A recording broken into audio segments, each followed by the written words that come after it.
Patay ang usa ka inahan human kini gipuspusan og bato sa ulo sa iyang kaugalingong anak dito sa Sitio Riverside, Barangay Macupa, Leyte, Leyte niadtong Martes, October 7.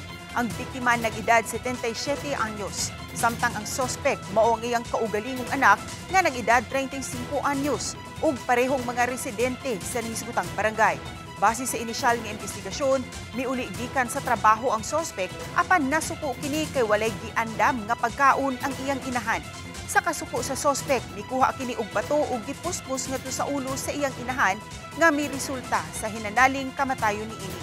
Human sa hitabo, dali nga misibat ang sospek apan pipila ka oras ang milabay nasikop ang sospek sa kapulisan. Ipudyak sa igsuon sa sospek nga aduna kini sakit sa pangisip. Apan ang kapulisan miingon nga adto na lang kini sa korte depensahan sa sospek. Kasong parricide ang giatubang sa sospek nga anaa karon sa kustudiya sa kapulisan. Yung suspect po natin umuwi galing daw sa trabaho niya. At pagdating sa bahay, tinanong niya yung nanay niya kung may pagkain kasi ginugutom daw siya.